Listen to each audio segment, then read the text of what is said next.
Well, hello, everyone, and welcome to Proline Daily, the longest-running sports handicapping show in America, direct from Las Vegas.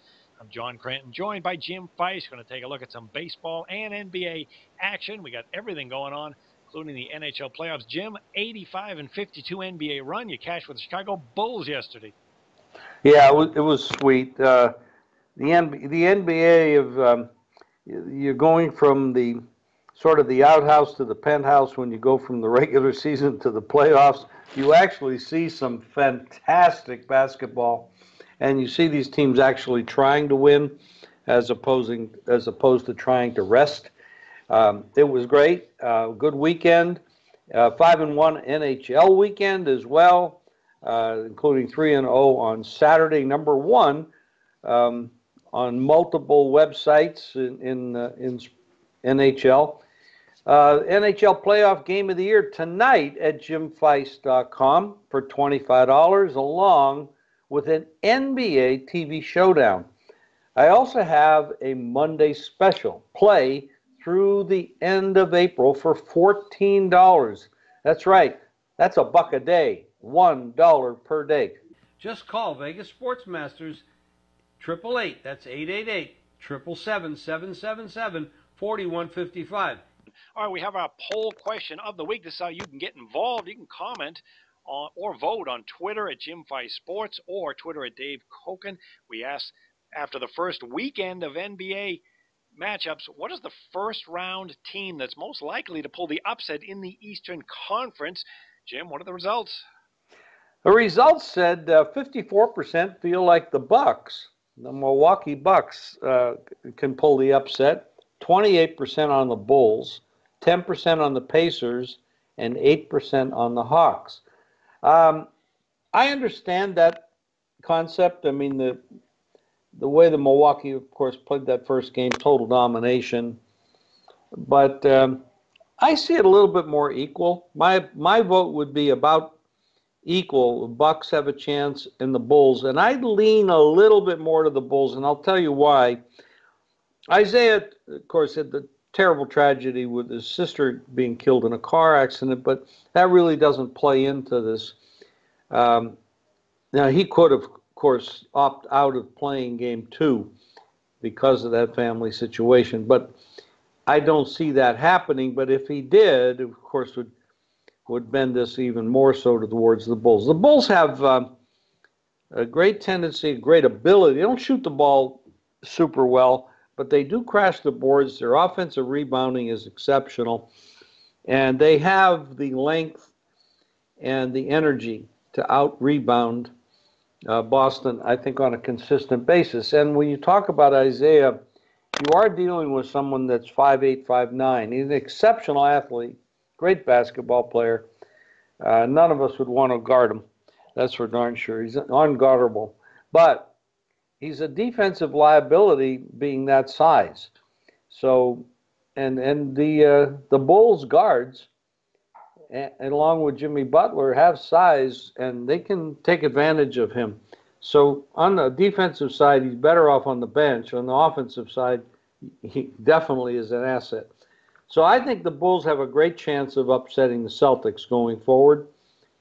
And the way that Toronto plays in their first games in the playoffs, they have not done well, and they didn't do it well the other night. They can turn it around, though. They have the players. But this Milwaukee team is well coached, and I wouldn't be surprised if both these series go down to the end, and you might get some upsets. The 10% picked the Pacers, 8% the Hawks. I don't know. I think they're probably right. The 10% chance of upsetting Cleveland. They did play. I mean, they played great. They were in the game. They had a last-second shot to win game 1. The Pacers didn't get it, but they played well. I think they'll continue to play well. But the Cavs have a little bit too much, especially in the first series of games. They're not as fatigued as they might be later on when they go against better teams. And the Hawks, I think they're going to be up against the Wizards. I'm not saying laying points and stuff is ideal, but the Hawks have a couple of manipulations they've made to their lineup that may not work long term. And they played well in game one. They didn't cover, but they probably should have. But so I agree with the poll, except that I think the Bucks and the Bulls both have about equal chances of pulling an upset. Yeah, I agree generally with the voters as well. The only team I can't see getting upset would be the defending champion Cavaliers, and the number 2 seed Chicago was absolutely dominant on the glass in the first game. And keep this in mind: the Celtics, they won 53 games. A year ago, they would have been the number 3 seed, and we wouldn't be looking at them as as the team to beat. And a lot of people were skeptical coming into as the number 1 seed. It's kind of a watered down Eastern Conference, and the Bucks, very impressive. Toronto is a very strong team all around. They really laid an egg in that first game at home. But what is consistent with the Bucks is the defense. They've been very strong all year, and even last year too under this coaching staff. And they didn't shoot that well in the first game. But look at what they did defensively. They held Toronto to 36-point shooting, and that's a fine Toronto offense, balanced. And Toronto went to the free throw line 33 times at home, making 24 of them. That's more than enough generally to win, and yet they got blown out on their home court. And the Bucks only shot 15 free throws. That's kind of a bad sign for Toronto. I got to believe it was just a bad all-around game for them. They're much better than this. However, generally speaking, it's a watered-down East. I wouldn't be surprised to see several upsets here in the East. Well, you talk about that, John. Go a little further. The NBA regular season is just a little bit more than a preseason. It counts, but half the teams get in the playoffs, and most of the teams don't really care very much about the seeding. It doesn't mean much to them overall, so they don't go out of their way even for seeding. Getting into the playoffs makes a difference, of course. Some teams want to make it, some don't. If they think they have a chance, they want to be in. Like, for example, the Heat were disappointed not to make it. And the reason that the watered down East, definitely the Cleveland Cavaliers are not as good as a lot of people thought. And they are definitely not the favorite to win it all. But you don't really know how good or how bad a team is if they're playing preseason games.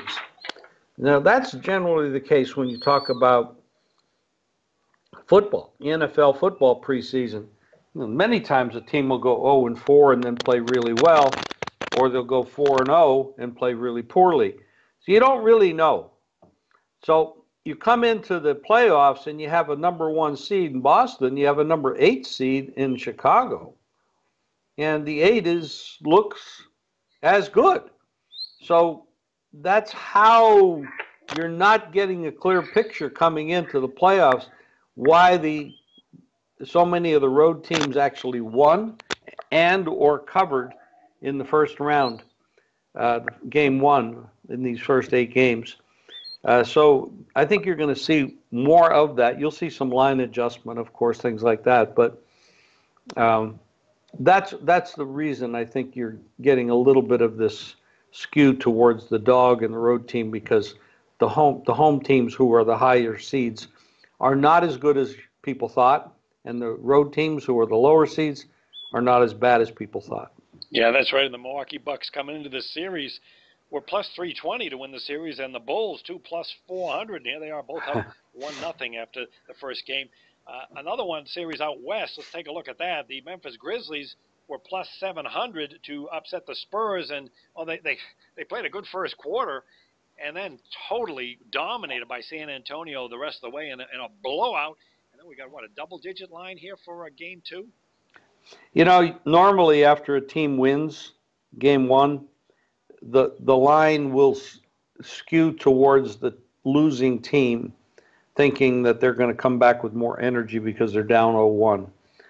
That didn't happen in this point spread. Where it was 9, it went up to 11 now.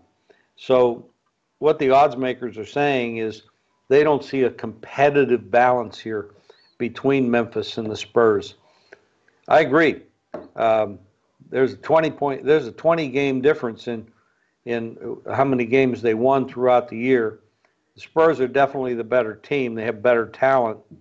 Kawhi Leonard is, I mean, he's in the mix for being most valuable player. And I mean, I'm sure that it's still with the other two guys, Harden and Westbrook. But you could talk about Kawhi Leonard because he is a fabulous player and he means a lot to this team.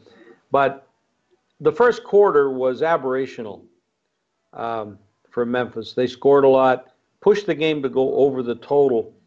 It went over the total. I think the total was 191. They scored 193. I lost that bet, but it was aberrational. It happened in the first quarter. The rest of the game, Memphis never got over 19 points in each of the three quarters following that. So it was one quarter. I don't think you're going to see that one quarter anymore. I think Spurs, Popovich, they know how to put pressure, get in the face of Conley.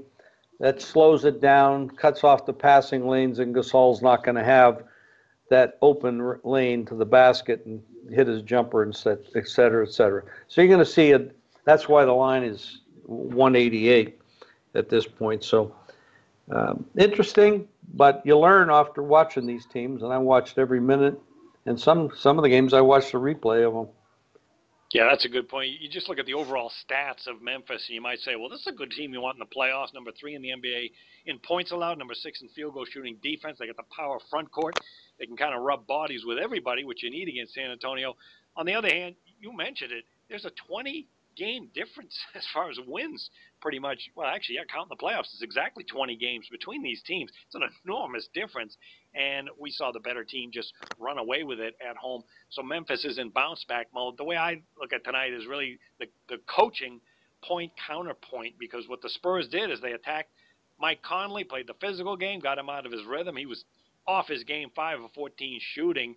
And what do you do if you're Memphis? You got to make some moves where knowing that San Antonio is going to focus on him. On the other hand, San Antonio's coaching staff is either the best in the league or one of the best. They know how to make adjustments in game and prepare for teams. So I can understand why the Spurs being a double-digit favorite in this one. Keep in mind that when the Spurs score 100 points or more, they're only 4-11 against the spread that next game. So Memphis certainly wants to slow the pace down tonight. And the favorite, though, is 10-4 ATS when these teams meet. All right, if you want to get free plays each day from National Sports Service, our Vegas experts, just pick up the phone and call a toll-free number, 888-294-1970. Plus, Jim, they can follow you and comment multiple ways.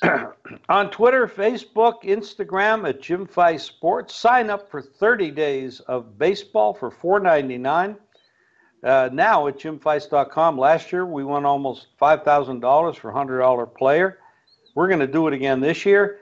Plus, you can get free plays daily by texting GAME, G-A-M-E, to 25827. And that should do it for us, John. That's right. We'll see you back on Tuesday with another edition live from Las Vegas of Proline Daily. We'll see you then.